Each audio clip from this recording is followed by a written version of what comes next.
दोस्तों good evening.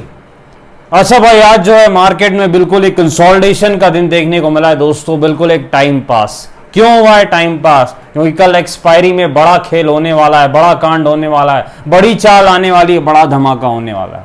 तो इसलिए आज कुछ नहीं हुआ है, आज टाइम पास हुआ है। क्या होगा दोस्तों कल की एक्सपायरी में डिस्कस करेंगे। निफ्टी, बैंक निफ्टी, स्टॉक्स की एनालिसिस करने का प्रयास करेंगे। स्वागत है आपका आपके अपनी चैनल टीके मनी में। मेरा नाम है त्रिभुवन। चलिए चर्चा की शुरुआत करते हैं। सबसे पहले सबसे इंपॉर्टेंट मार्केट यानी निफ्टी दोस्तों। देखिए मार्केट में जो है एक 19,350 से लेके 19,420 का जो रेंज है, इस 70 पॉइंट के रेंज में निफ्टी बिल्कुल फंसा रहा है, टाइम पास करता रहा है। लेकिन अब आगे क्या? सबसे पहले दोस्तों इंडिया विक्स वॉलेटिलिटी इंडेक्स कहां पर? 11.8 के आसपास है, 11.8 के आसपास है। ये चीज आपको याद रखनी। अब आगे क्या? देखिए मार्केट में एक चीज तो क्लियर है दोस्तों कि निफ्टी में जो है सबसे पहले हमें देखना पड़ेगा डेली चार्ट को। भाई डेली चार्ट इंपॉर्टेंट है। कहीं ना कहीं आपको दोस्तों 19,420 के लेवल पर ध्यान देना है। अगर लाइव मार्केट में, याद रखना है, लाइव मार्केट में 19,420 के ऊपर निफ्टी अगर ऊपर जाने वाला है, अगर 19,420 के ऊपर लाइव मार्केट में दोस्तों निफ्टी जाता है तो हम तेजी करेंगे। क्यों करेंगे? आप चार्ट पर देख सकते हैं 3 बार टच कर चुका है। अगर फिर से इस बार टच करता है, निकालेगा तो तेजी होगी, ऊपर जाएगा। बाद में नीचे आ जाए वो अलग बात है, पर एक बार इसको ऊपर जाना ही पड़ेगा। थ्योरी बिल्कुल सिंपल है, होता ही है भाई ऐसा। ये चीज आपको याद रखनी है। तो 19,420 के ऊपर जैसे ही निफ्टी निकलता है 20 पॉइंट का स्टॉप लॉस हम रखेंगे स्पॉट के चार्ट के हिसाब से।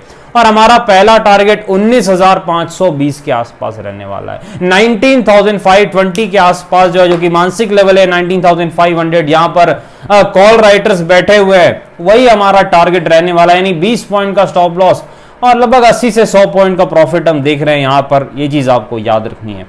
लेकिन भाई किसी कारण से मान लीजिए निफ्टी जो है नीचे की तरफ खुलता है या नीचे की तरफ आता है, तो कौन से लेवल पर ध्यान देना है पिटाई करने के लिए? 19,350, 19,350 के नीचे अगर दोस्तों निफ्टी जाता है तो ये जो पैटर्न है इसका ब्रेकडाउन होने वाला है। फिर आप 20 पॉइंट के स्टॉप लॉस के साथ मंदी कर सकते हैं, शॉर्ट कर सकते हैं, पिटाई कर सकते हैं, पुट में काम कर सकते हैं। ये चीज आपको याद रखनी है। कब? 19,350, 19,350 के नीचे जब निफ्टी जाता है वैसे सिनेरियो में।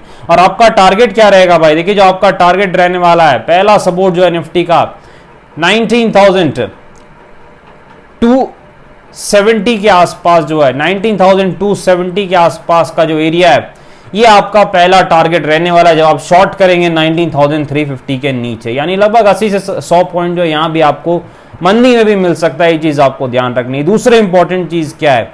देखिए दूसरी इंपॉर्टेंट चीज क्या है, मार्केट में जो है बड़ी तेजी लगातार हो रही है, इसमें कोई शक नहीं है। लेकिन मार्केट थोड़ा सा ऊपर में थक रहा है, इसमें भी कोई शक नहीं है।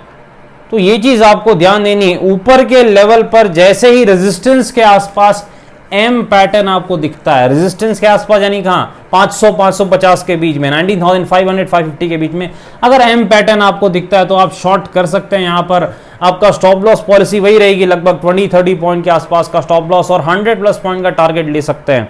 क्यों दोस्तों हम ये डिस्कस कर रहे हैं? क्योंकि शॉर्ट के तरफ एक अच्छा ट्रेड मिल सकता है। अगर आप सही साबित हुए तो बड़ा पैसा बन सकता है। एक्सपायरी है, लॉटरी लग सकती है। लेकिन लॉटरी कैसे लगनी है? जब आपको मौका मिले तभी। ऐसे नहीं आंख बंद करके पुट खरीद लेना है, आंख बंद करना है, पुट ले लेना है, गए फिर। क्योंकि मार्केट तो मोमेंटम में है, क्या पता 420 के ऊपर जाए तो और ऊपर चला जाए। तो ये चीज याद रखनी है। जब एम पैटर्न आपको दिखे, आपको लगे कि भाई अब तो गया, वहां पर आपको जो है मंदी करनी है। यहां पे अच्छा पैसा बन सकता है। दूसरी 350 के नीचे जब जाता है तब।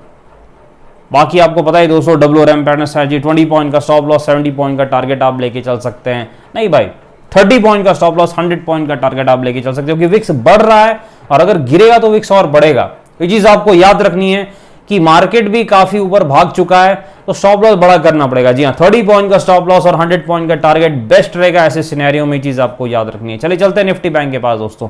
इधर कुछ नहीं, इधर टाइम पास बिल्कुल हुआ भाई। क्यों? क्योंकि HDFC बैंक नीचे गिरा, तो आईसीआईसीआई बैंक ने मैनेज कर लिया भाई, कोटक और आईसीआईसीआई ने मैनेज कर लिया एचडीएफसी बैंक को, जिस कारण से बिल्कुल रेंज में फंसा रहा है बैंक निफ्टी। अब आगे बैंक निफ्टी में क्या होगा भाई, देखिए बैंक निफ्टी में जो दोस्तों अगर आपको तेजी करनी है तो 45,250 के ऊपर निकले तो आप तेजी कर सकते हैं, 45,350 के ऊपर बैंक निफ्टी जाता है तो आप तेजी कर सकते हैं, और आपका जो टारगेट है वो 45,500 के आसपास, 45,500 45,600 का जो जोन है वो आपका टारगेट बैंक निफ्टी में हो सकता है, क्योंकि वहीं पर बैंक निफ्टी का अगला रेजिस्टेंस है। ये चीज आपको याद रखनी है।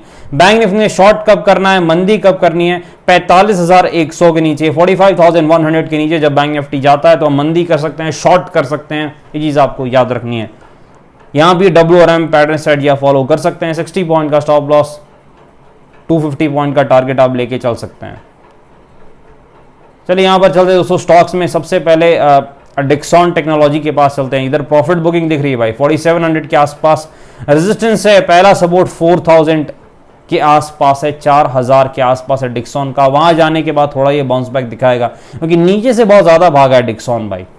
एचडीएफसी बैंक में आज प्रॉफिट बुकिंग दिख गई भाई, खबर आई थी और अब जो है लगता है सेलिंग कुछ हुई है, और इस कारण से एक जबरदस्त आज प्रॉफिट बुकिंग दिखी है। 1750 के आसपास रेजिस्टेंस है, और जो पहला सपोर्ट है एचडीएफसी बैंक का वो लगभग 1640 1640 के आसपास है। विप्रो में चलते हैं भाई, देखिए विप्रो में जो है इधर थोड़ी प्रॉफिट बुकिंग दिख रही है, सपोर्ट कहाँ है विप्रो का 386 के आसपास।